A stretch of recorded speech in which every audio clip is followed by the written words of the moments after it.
Olá, tortuguinhas, como vão vocês? Vai ser difícil deixar o Léo aqui o tempo todo. Ele é bem difícil de ficar parado. E sim, ele tá enorme, pra quem não viu, tem vídeo de quando eu adotei ele. Pronto, já foi. Mas até pelo título do vídeo vocês entenderam que o tema é sobre gatos. A gente vai fazer um vídeo aqui bem descontraído, tá? Só pra avisar, não tem roteiro nem nada. Eu só vou jogando informações úteis. Porque tudo isso começou... Peraí que o Léo tá fazendo besteira. Eu tive a ideia de fazer esse vídeo porque começou uma discussão lá no Twitter, sempre é no Twitter, né? Eu tô sempre metida nessas discussões, mas é por um bom motivo, eu prometo, eu não sou treteira nem nada. É só porque quando eu vejo uma informação errada sobre algum bicho, principalmente, ou sobre a natureza no geral, eu vou lá tentar educar a pessoa, não é nem questão de sabe, tentar tretar nem nada. É mais questão de tentar educar mesmo, porque às vezes a pessoa não sabe a informação ou sabe a informação errada e a gente tenta mudar a cabecinha dela. Isso é educação ambiental. In a nutshell, não sei qual é a tradução direito disso. E falando sobre isso, minhas redes sociais estão aqui do lado se vocês quiserem me acompanhar, tirar alguma dúvida, também só me acompanhar mesmo pela vida, eu também mostro meus bichos lá. Também tem os comentários aqui para isso se tiverem alguma dúvida ou sugestão de vídeo. Também tem sempre como contribuir com o meu canal e a minha vaquinha para minha lente objetiva, tá? Então tá sempre aqui embaixo se vocês quiserem ajudar. Então a ideia desse vídeo começou porque eu vi uma discussão lá no Twitter de uma pessoa que comprou um rastreador para um gato, que eu já acho um absurdo, né? Porque, sim, eu sei que tem essa discussão de, porque se o gato for sair é melhor ter um rastreador. Sim, em parte eu concordo, porque eu acho que é o mínimo que você tem que fazer. Mas o mínimo do mínimo, na verdade, é não deixar o gato sair. E aí que começou essa discussão inteira, porque, enfim, metade do Twitter... Na verdade, 1/3 do Twitter estava defendendo o cara do rastreador, falando, porque meu gato sai e eu não tenho como controlar. Sério, acho que a gente já passou dessa discussão, né? E 2/3 do Twitter que entrou nessa discussão tava falando não, porque gato tem que ficar dentro de casa, porque pode pegar doença na rua, pode transmitir doença, pode, enfim, engravidar outras gatas, se for o caso de gatos não castrados, pode, sei lá, matar a fauna local, o que todos esses argumentos são extremamente válidos e muito importantes. Gatos são animais muito perigosos para o ecossistema local, então eu quis fazer esse vídeo para mostrar aqui para vocês esses argumentos todos. Porque o resumão desse vídeo, o sermãozinho que eu tenho aqui pra vocês é: lugar de gato é dentro de casa. Isso vale pra todo quanto é tipo de animal, tá? Não é só gato, mas a gente tá focando em gatos por causa dessa discussão. Então vamos começar falando um pouco sobre as doenças. Eu fazia veterinária, pra vocês que não sabem, agora eu mudei pra biologia, mas eu pretendo ainda continuar com conteúdo outro de veterinário, porque tem muito assunto importante pra falar. Então, se eu não abordar nada muito profundamente nesse vídeo, é porque eu vou fazer outro se vocês quiserem, senão não tem problema, vocês podem pesquisar na internet. Mas enfim, eu vou falar por alto um pouco sobre as doenças que eles podem pegar ou transmitir na rua.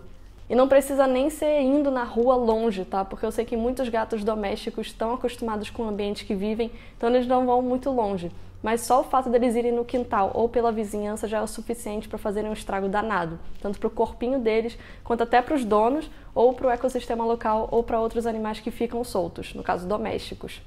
Então, primeiro de tudo, FIV e FeLV são doenças extremamente problemáticas para gatos. Eu acho que todo mundo já ouviu falar, pelo menos, alguma coisinha sobre elas, principalmente quando vai adotar um gato. Então, FIV e FeLV são, respectivamente, imunodeficiência felina e leucemia felina. Como eu falei, eu não quero me aprofundar muito, porque eu acho que ou vocês podem pesquisar, ou eu faço um vídeo se vocês tiverem interesse, mas basicamente são doenças muito perigosas para gatos porque diminuem o sistema imunológico, a capacidade do sistema imunológico de defender os gatinhos. Então, como eu falei, um é imunodeficiência felina, o outro é leucemia felina, os dois são gravíssimos. O FIV, eu sempre falo FIV, né, porque é FIV e FeLV, eu acabo juntando os dois, desculpa. Mas o FIV ainda é um pouco menos pior, não significa que não seja perigoso, dá ainda para conviver um pouquinho, porque é aquilo, você vai tentando dar um up nessa imunidade do gato, que é isso que a doença faz, ela diminui e aí o gato fica mais propenso a ter qualquer tipo de problema, inclusive gravíssimo. É como se fosse uma AIDS felina, então basicamente a pessoa não morre de AIDS, no caso a gente está falando de humanos aqui, morre da decorrência de alguma doença secundária, algum problema secundário. Então a AIDS diminui a capacidade do sistema imunológico de defender o corpo contra coisas externas, enfim, doenças, bactérias, vírus, qualquer outra coisa. E aí a pessoa, por exemplo, pode morrer de pneumonia, pode morrer de falência total dos órgãos, pode morrer de qualquer outra coisa, não necessariamente da AIDS. Eu não sei se deu para entender, mas é mais ou menos isso também que acontece com os animais, né? Porque querendo ou não, humanos são animais, então funciona mais ou menos do mesmo jeito. Então o gato pode morrer de falência múltipla dos órgãos, pode morrer de uma pneumonia, de uma PIF até, pode ser uma coisa muito ali, né, juntinha, pode ser várias coisas ao mesmo tempo, e o gato não aguenta e acaba morrendo por causa desse comprometimento do sistema imunológico. No caso da leucemia felina, é um câncer, então não tem como fugir muito disso, é um pouco mais agressivo. Basicamente o gato está fadado, eu sei que tem alguns, não tem cura, tá, só para avisar, mas eu sei que tem alguns tratamentos que podem estender um pouco ou melhorar um pouco a vida do gato, mas assim, chega num ponto que dificilmente dá para estender muito mais, acaba sendo um sofrimento. E sobre a leucemia, também o sistema imunológico acaba ficando comprometido, o gato acaba tendo perda de apetite, os sintomas são parecidos também, né, mas a leucemia acaba sendo um pouco pior, porque, querendo ou não, eu estou falando aqui baseada nos meus estudos da faculdade de veterinária, contra a minha experiência vendo pessoalmente isso, porque eu já tive que atender, né, ou acompanhar a consulta de gatos tanto com FIV quanto com FeLV. Então, querendo ou não, o gato fica fadado a uma vida um pouco mais curta, pelo menos no caso da leucemia. A FIV ainda tem como viver um pouco mais, mantendo controlado, né, como eu falei. Mas a leucemia, o gato acaba tendo muito mais problema decorrente disso, porque chega um ponto que o gato não consegue mais viver sem ter colapsos, porque é basicamente isso. Ele pode viver muito bem sendo portador ou tendo a FeLV ou até a FIV, no caso. Eu estou falando como se fosse a mesma coisa porque é muito parecido, mas não é, só para deixar claro aqui. É só porque os sintomas são parecidos, os problemas também são mais ou menos parecidos. E normalmente as pessoas fazem como se fossem juntos, né? FIV e FeLV. Mas não é, são duas coisas diferentes, só para deixar claro. E aí o gato pode viver muito bem durante um tempo, tanto com a FIV quanto com a FeLV, e do nada começar a despencar, aí melhora, aí depois piora. Isso é muito comum, tá? Principalmente com a FeLV. Chega uma hora que você basicamente deixa o gato vivendo à base de transfusão de sangue, porque ele não consegue mais produzir nada de bom no corpo dele. Ele fica tomado pela FeLV e chega num momento que você tem que decidir se é melhor continuar com aquele sofrimento, que às vezes só vira sofrimento, não é nem para melhorar a saúde do gato, é só para manter ele vivo, mas às vezes ele vira um vegetal até. Então, enfim, são doenças horrorosas. E altamente contagiosas, é bom pontuar isso, porque se você deixa o seu gato, principalmente se você ou não souber que ele é FIV, FeLV positivo, ou souber e ainda assim deixar, que é completamente imbecil, é negligência e chega a ser maldade, tanto com os outros animais quanto com o seu próprio gato.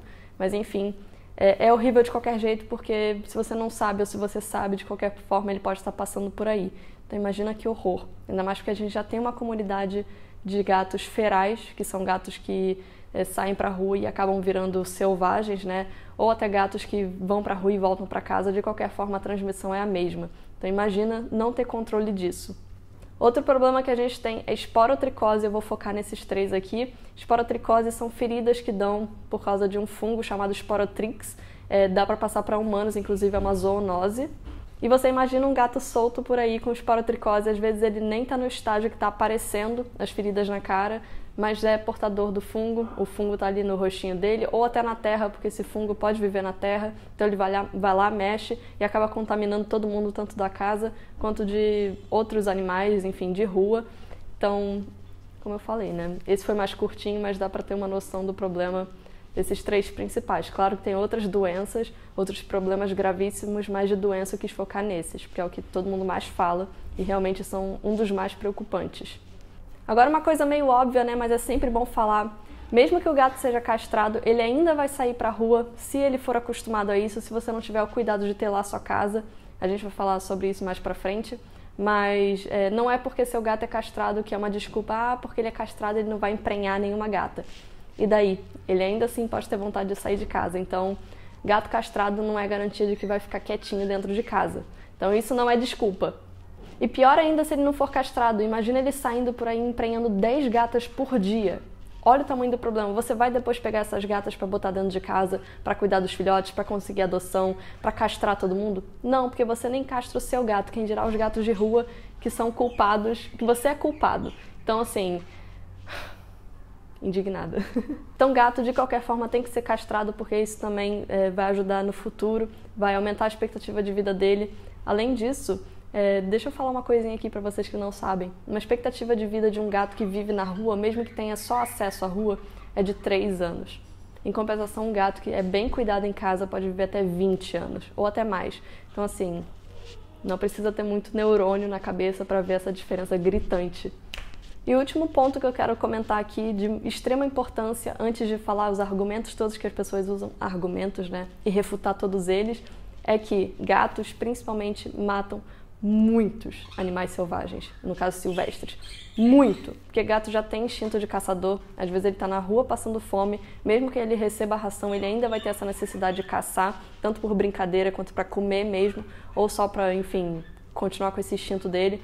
Então, gatos, saíram estudos aí, eu posso botar aqui embaixo se vocês tiverem interesse, podem matar até 1 milhão ou bilhão de animais selvagens, silvestres, principalmente aves, né, por ano. Então, assim, além desse problema de acabar com a fauna silvestre, que é extremamente importante para o ecossistema, ainda tem o problema de passar doenças, tanto eles contraírem doenças e até levarem para casa, quanto passarem doenças para os animais silvestres, porque o ambiente silvestre é extremamente diferente do ambiente doméstico. Quando a gente trabalha num centro de reabilitação, de resgate, enfim, com animal silvestre, a gente ainda vê essa diferença porque não pode nem entrar com cachorro, porquinho da Índia, esses animais domésticos dentro do centro, mesmo se eles estiverem precisando de ajuda. Você vai levar para uma clínica particular, justamente por causa da contaminação cruzada, enfim, problema de passar para o animal silvestre ou para o silvestre passar para o doméstico. Então, é um ambiente extremamente difícil de lidar. Você não pode ter essa contaminação cruzada porque os animais morrem disso. Então, gato dentro de casa ainda tem mais essa vantagem de não matar os passarinhos, não matar os calanguinhos, não matar qualquer outro bicho, até serpente, de vez em quando vê um acidente, até com cachorro a gente vê isso, de cachorro sendo picado por alguma serpente e acaba sendo peçonhenta e mata o animal, o cachorro, enfim, ou o cachorro mata, no caso gato também, que a gente está falando do vídeo, mata a serpente, que serpentes são extremamente importantes para o meio ambiente também, para esse equilíbrio do ecossistema. Então, assim, gato dentro de casa é extremamente importante não só para a sua saúde, para a saúde do planeta, mas também para os bichinhos não se machucarem e, pior ainda, serem mortos. Vira e mexe eu via bicho chegando por ataque de gato, cachorro também acontece muito, mas principalmente gato, de chegar ave depenada, cortada, mastigada, às vezes até chegava morta já. Então, assim, além de ser um problema para a fauna, para o ecossistema no geral, também é muito triste ver o bichinho agonizando ou até morto por uma besteira, por uma negligência do dono do gato. E isso tudo poderia ser evitado se o gato ficasse dentro de casa. Então agora bora para os argumentos, né, muito entre aspas, que as pessoas costumam usar para entrar nessa discussão. Por exemplo, meu gato fica triste dentro de casa. Seu gato fica triste dentro de casa porque você não conhece o conceito de enriquecimento ambiental. Thor concorda comigo. Eu quero fazer um vídeo focado sobre enriquecimento ambiental, já fiz uma préviazinha lá no TikTok, mas eu quero falar tanto sobre animais domésticos, que é muito fácil de fazer em casa, como por exemplo para gatos e cachorros, e o periquito, né, que não para de gritar, quanto para até animais de cativeiro, por exemplo, em instituições tipo zoológicos. Então isso também acontece muito, inclusive a gente usa muito esse termo para animais selvagens, no caso silvestres, né, ou exóticos que estão em cativeiro. Então, basicamente, é você criar um ambiente saudável para ele, tanto física quanto mentalmente. Então, você vai fazer ele se forçar a fazer exercício, né? Seja botando prateleiras, coisas bem simples, que às vezes não são nem caras. Você nem precisa gastar muito, ou às vezes não precisa gastar nada. Inclusive, é bom para reciclagem de vez em quando. Então, pode botar prateleira, no caso de gato. Pode botar túnel. Pode, enfim, pegar uma garrafa PET, que às vezes você nem gasta. Você usa para tomar um refrigerante ou água, e depois você bota algum petisquinho dentro, isso serve para cachorro também, e ele vai lá tentar usar a inteligência para tirar aquele petisco. Então, assim, claro, se você deixar um animal sozinho dentro de casa, sem estímulo nenhum, ele vai ser um animal triste, vai ser um animal obeso, vai ter vários problemas, sabe? Então, a culpa de qualquer forma é sua, não é do gato que está preso dentro de casa. Então, esse é o ponto-chave para um animal que você acha que está triste ou que você acha que vai ficar triste se ele ficar dentro de casa. Enriquecimento ambiental. Atividades tanto físicas quanto mentais. Nem que seja brincar com a varinhazinha dele, tipo 20 minutos por dia, ou jogar uma bolinha e ver se ele fica lá brincando, comprar brinquedos, enfim, como eu falei, dá pra gastar muito dinheiro nisso, dá pra gastar nada ou quase nada. Isso vai de você e de você ter ideias ou pesquisar simplesmente na internet meios de fazer isso. Ah, porque minha casa é muito grande, ou enfim, eu não posso botar tela. Deixa tudo fechado.